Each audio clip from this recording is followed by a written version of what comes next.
Daily To de Djemeldine Benchenouf. Salam alaikum, Azulfillaoun, bonsoir.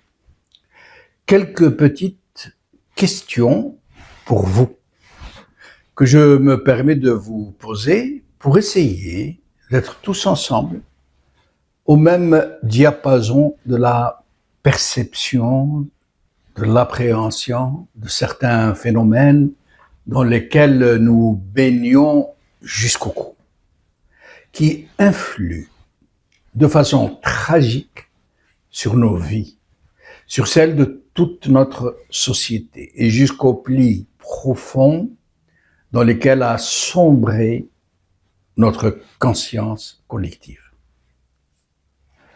Alors, essayons de débrouiller les chevaux autant que faire se peut et revenons un peu au b.a.-ba des choses. Que pensez-vous du régime qui a pris le pouvoir en Algérie? Est-il légitime? Si oui, pourquoi alors recourt-il systématiquement à la fraude électorale pour faire passer le candidat de qui? Des généraux. Pourquoi alors, dans la même perspective, a-t-il capté tous les moyens d'expression, tous, sans aucune exception, pour en faire des outils de manipulation, de conditionnement, de propagande? Pourquoi affirme-t-il avoir instauré un État de droit, une démocratie? Pourquoi a-t-il donné au pays l'appellation de République algérienne démocratique et populaire, alors que sa propre constitution, celle qu'il a fait passer par référendum, un référendum que les électeurs ont très massivement boycotté, et très allègrement cette constitution violée tous les jours. Pardon. Pourquoi les plus hauts représentants de cette République démocratique et populaire martèlent-ils qu'ils ont instauré une démocratie alors qu'il n'y a pas de liberté d'expression? Que toute la presse qui est autorisée à exercer dans le pays se déploie dans une seule, incontournable logique de la carotte et du bâton. Que toutes les institutions sont issues de la fraude électorale. Qu'il n'y a pas de séparation des pouvoirs. Que la justice n'est pas indépendante. Que les partis politiques ne sont que des niches pour opportunistes qui se sont distingués par leur soutien inconditionnel au système. Que les prisons algériennes sont pleines de militants condamnés à de lourdes peines de prison, juste parce qu'ils se sont opposés pacifiquement au maître autoproclamé du pays.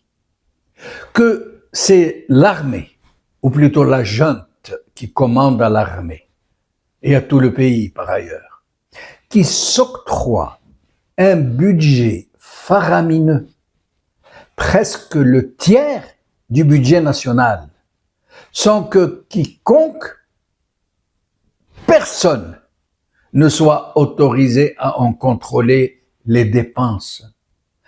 Pas même le président de la République qui porte pourtant la très tonitruante appellation de ministre de la Défense, chef suprême des armées. C'est pas qu'il soit des armées, non, il est le chef suprême des armées. Oui, pourquoi? Puisque nombreux parmi nous soutiennent que nous sommes bien en démocratie. Pourquoi alors toutes les hautes charges du pays, de ministres, de walis, d'ambassadeurs, de chefs des institutions en tout genre, de patrons de la presse publique, de conseillers, de hauts responsables des institutions bancaires, de hauts fonctionnaires en tout genre, sont-ils systématiquement nommés sur les seuls critères du népotisme, du régionalisme, du clientélisme, du copinage et de l'affairisme? Vous voulez d'autres questions pour comprendre enfin si nous sommes dans un système démocratique ou non? Alors, pourquoi, malgré l'immense tragédie qui s'est abattue sur le pays, malgré les dizaines de milliers de morts, malgré les milliers de personnes enlevées de chez elles, malgré le nombre à peine imaginable de personnes des deux sexes qui ont été torturées, souvent même violées, humiliées par des sadiques qui ne sont cachés même pas. Pourquoi ce système continue-t-il donc de refuser furieusement toute dynamique de vérité et justice? Pourquoi? Pourquoi, malgré l'immense scandale des dernières élections présidentielles, et toutes récentes, le boycott massif jamais observé depuis l'indépendance du pays, qui les a distinguées, ces élections, malgré la fraude que certains milieux, depuis l'intérieur même du régime, ont étalé sur la place publique parce qu'ils étaient dans une logique de règlement de compte entre eux. Pourquoi aucun média n'en a évoqué la moindre petite bribe? Pourquoi la justice ne s'en est-elle pas emparée?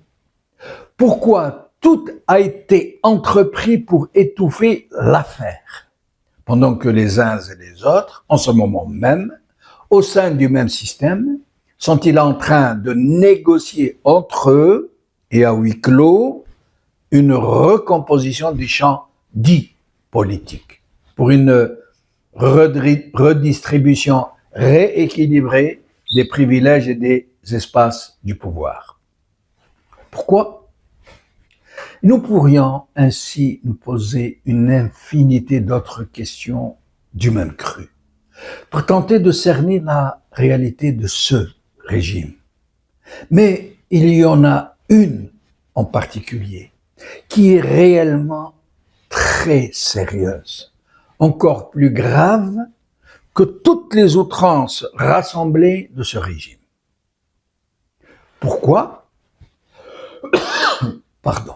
Pourquoi, malgré ces évidences, malgré le mal qui a été fait à ce pays et à son peuple, et jusqu'à la menace qui pèse sur l'avenir de ses enfants, jusqu'à la survie même de cette nation dans sa configuration actuelle, pourquoi se trouve-t-il un nombre relativement important de citoyens de toutes les catégories sociales, de toutes les régions, à soutenir mordicus ce système, au point où même les militants qui activent dans l'opposition sont traités par ces mêmes personnes de traîtres, de mercenaires, d'agents du Merzen, d'espions du sionisme, voire même de terroristes. Pourquoi? قال خير.